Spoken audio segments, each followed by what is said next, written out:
रामपुर की एक अदालत ने बुधवार को समाजवादी पार्टी के सीनियर लीडर आजम खान को 2019 में एक अभद्र भाषा के मामले में टिप्पणी करने के मामले में बरी कर दिया, जिसमें दोषी ठहराए जाने की वजह से उनकी पिछले साल विधानसभा की सदस्यता चली गई थी और फिर उसके बाद रामपुर में उपचुनाव हुआ था, जहां भारतीय जनता पार्टी जीत गई थी।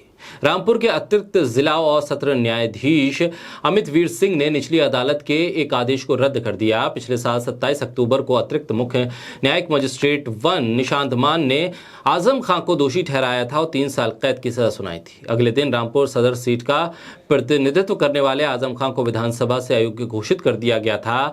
आजम खान के खिलाफ केस में सबसे ज्यादा संदेह जिस शख्स पर था वो था तत्कालीन रामपुर का जिलाधिकारी, जिनका जिक्र कोर्ट में आया और उसके बाद ये साफ हो गया कि आजम खान को लेकर किस तरह से शासन और प्रशासन ने इस केस को बनाया था और फिर किस तरह से चौतरफा घेर कर आजम खान की सदस्यता को रद्द करवाया था। बोलता हिंदुस्तान पर मैं हूं आपके साथ मिर्जा शाकिर अली बेग। बरी होने के बाद अदालत में आजम खान के वकील जुबैर अहमद ने बताया कि कानूनी टीम आने वाले दिनों में कार्रवाई का अगला रास्ता तय करेगी। दोषी सिद्धि के आदेश को रद्द करते हुए न्यायाधीश अमित वीर सिंह ने कहा कि अभियोजन पक्ष अपने मामले में संदेह से परे साबित करने में विफल रहा है। उन्होंने कहा कि निचली अदालत ने आजम खान के भाषण के सार को समझे बिना या सबूतों की जांच किए बिना ही बिना कारण बताए एक निष्कर्ष तक पहुंचकर उसे अवैध बता दिया। अदालत ने अभियोजन पक्ष के गवाह अनिल कुमार चौहान के बयान पर भी ध्यान दिया। एक चुनाव अधिकारी जिसकी शिकायत पर प्राथमिकी दर्ज की गई थी, चौहान ने अदालत को बताया कि उन्होंने रामपुर के तत्कालीन जिलाधिकारी अजन्य कुमार सिंह के दबाव में आजम खान के खिलाफ शिकायत दर्ज की, जो रिटर्निंग ऑफिसर थे। अदालत ने अपने आदेश में कहा है कि इससे साबित होता है कि आजम खान और तत्कालीन जिलाधिकारी के बीच कुछ मुद्दे थे।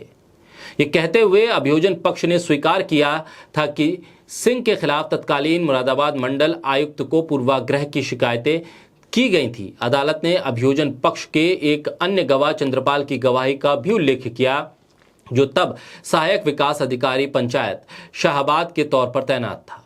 अदालत के आदेश में कहा गया है कि चंद्रपाल ने अपनी गवाही में पुष्टि की है कि आजम खान, उनकी पत्नी तंजीम फातिमा, बेटा अब्दुल्ला आजम और समाजवादी पार्टी के कार्यकर्ताओं ने सिंह के खिलाफ चुनाव आयोग में कई शिकायतें दर्ज कराई थी।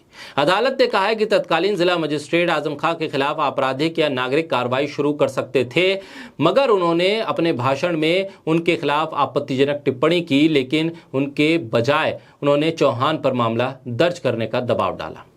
अदालत ने यह भी कहा है कि शिकायत में दिए गए भाषण की प्रतिलिपि जिसके आधार पर प्राथमिकी दर्ज की गई पूरी नहीं थी और एफआईआर में केवल चुनिंदा हिस्सों का उपयोग किया गया था। अदालत ने कहा है कि यह भारतीय साक्ष्य अधिनियम से निर्धारित प्रक्रिया के तहत नहीं किया गया। इसी मामले की वजह से उनका नाम मतदाता सूची से काटा गया। हमारी कानूनी टीम इसकी जांच करेगी। आजम खान की अयोग्यता के 2 महीने से भी कम समय में रामपुर सदर सीट के लिए उपचुनाव 8 दिसंबर को हुआ था। आजम खान के करीबी सहयोगी आसिम राजा को यहां भारतीय जनता पार्टी के आकाश सक्सेना ने हराया था। 2017 में उत्तर प्रदेश में भारतीय जनता पार्टी के सत्ता में आने के बाद आजम खान के खिलाफ रामपुर में जमीन हड़पने, धोखाधड़ी, आपराधिक अत्याचार सहित लगभग 81 मामले दर्ज हुए थे।